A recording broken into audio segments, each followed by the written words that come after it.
Assalamualaikum warahmatullahi wabarakatuh. Waalaikumsalam warahmatullahi wabarakatuh. Good morning, students. Good morning. How are you this morning? I'm fine, and you? I'm pretty good, thank you. Okay, before we start our lesson today, let's reciting basmalah together. Bismillahirrahmanirrahim. Now I want to check your attendance list. Who's absent today? Yes. So all of you present today? Yes. That's good job. Okay, before we start our lesson today, I want to ask you what you have learned in the previous meeting. Yes. What is descriptive text?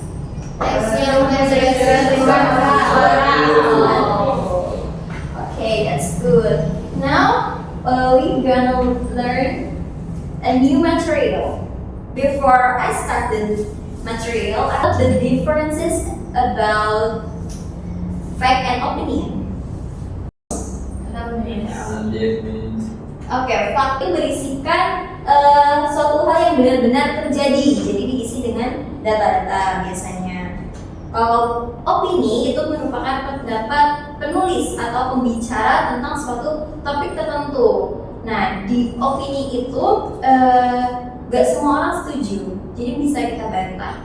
Lalu bagaimana cara supaya orang gak bantah dan opini kita itu bertahan? Kita menggunakan argumen-argumen yang mendukung. Jadi dari clue tadi kita mau belajar apa hari ini? Argumentatif. Right, argumentative text. Argumentative text is a type of text that contains the writer's or speaker's point of view on a particular issue or topic. This text presents logical arguments and supports them with evidence and reasons.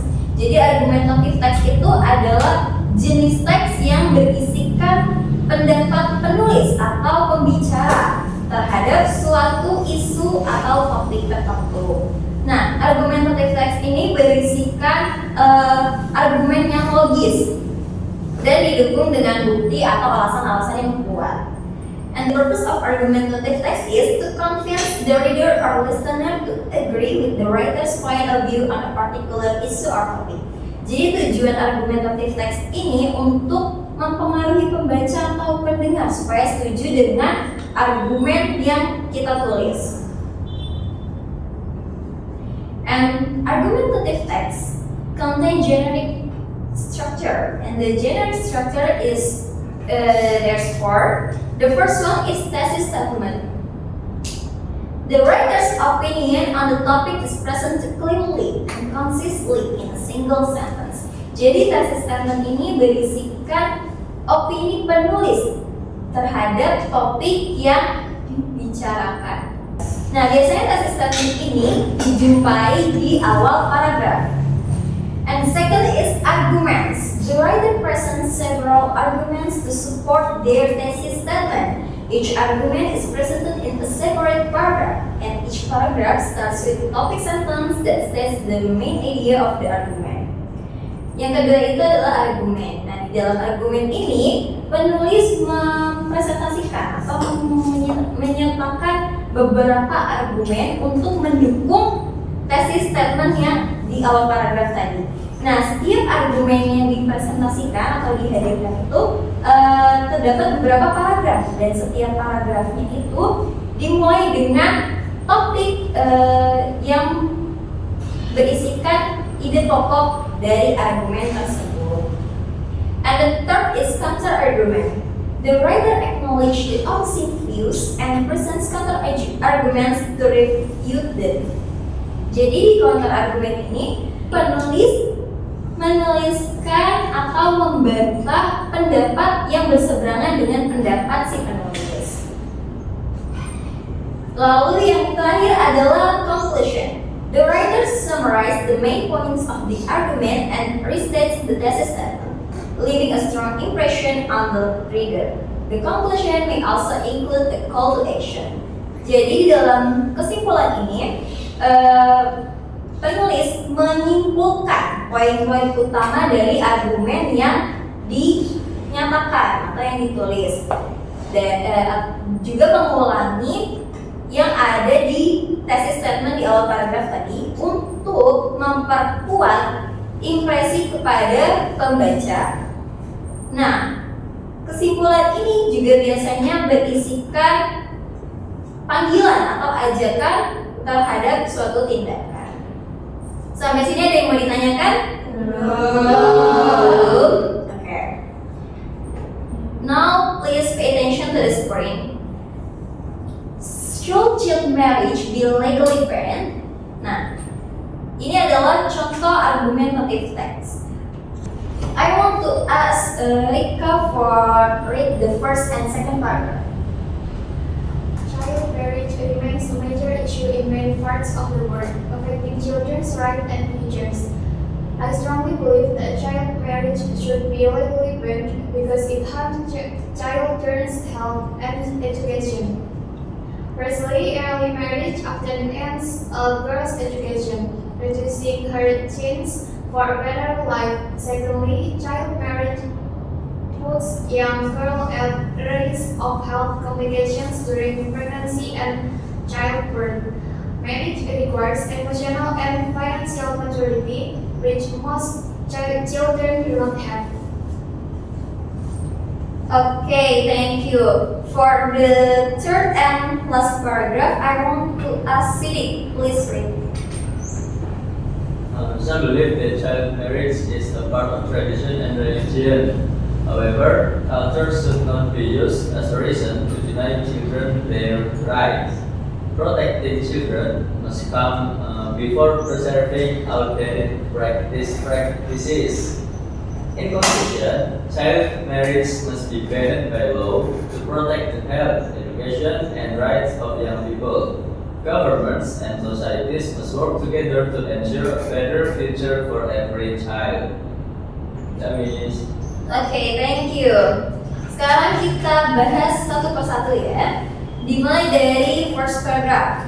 First paragraph yaitu thesis statement berisikan opini penulis. Jadi di sini penulis setuju bahwa pernikahan dini itu seharusnya dilarang oleh hukum karena membahayakan kesehatan juga pendidikan sang anak.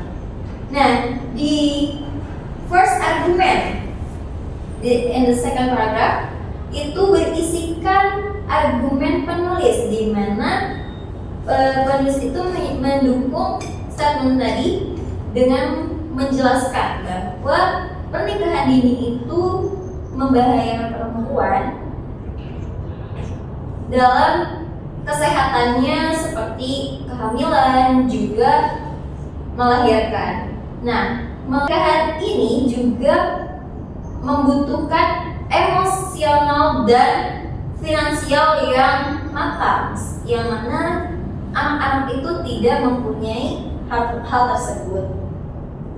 Nah, di counter argumennya atau in the third paragraph itu penulis menyatakan lagi bahwa di beberapa orang-orang percaya bahwa pernikahan dini itu merupakan bagian dari tradisi atau kepercayaan suatu agama, yang mana seharusnya adat itu harusnya tidak dijadikan alasan untuk mengambil atau merampas hak anak-anak. Anak-anak itu harusnya dilindungi sampai ia dewasa.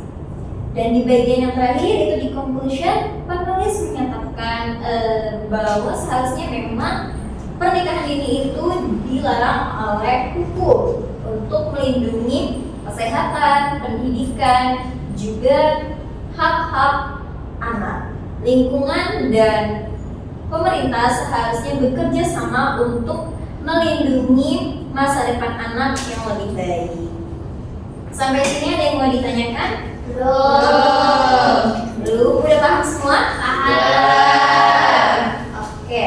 Kalau udah paham semua, Miss mau kalian mengerjakan argumentative text berdasarkan topik ini. Apakah penggunaan plastik sekali pakai harus dilarang.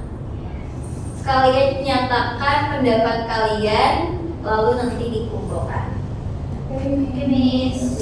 Lengkap dengan 4 generic structure yang tadi kita udah pelajari ya. Ya, Miss. Miss kasih waktu 5 menit, apakah cukup? Cukup. Oke.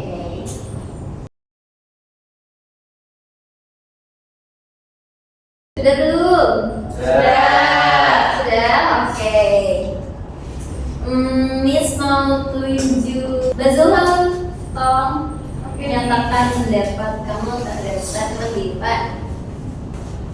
Okay, the title showed single-use plastic be completely banned.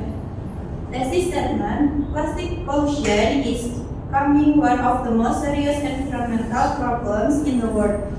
I believe that single-use plastic should be completely banned because they harm the environment and are difficult to recycle. In argument, the first is single-use plastic like bags and straw often end up in rivers and oceans, where they pollute the water and harm marine life. The second is plastic take hundreds of years to break down and are rarely recycled properly, contributing to large amount of waste. And in the counter argument, some people argue that single-use plastic are convenient and cheap.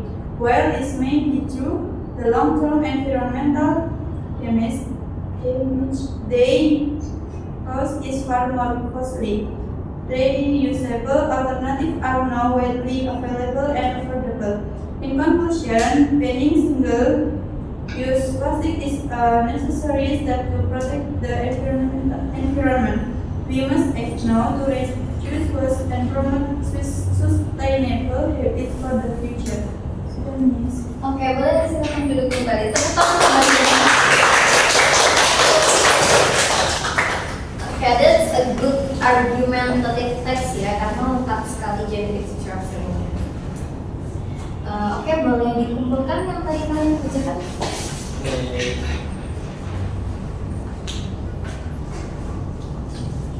Ya, masih. Oke, karena ini Miss lihat kalian sudah paham mengenai argumentative text, kita ulas kembali argumentative text tadi apa aja? Teks yang berisikan Pendapat menulis Oke, good. Lalu tujuannya apa? untuk menyampaikan membaca Pendapat penulis. Oke, betul. Lalu yang terakhir, generic structure-nya tadi ada 4.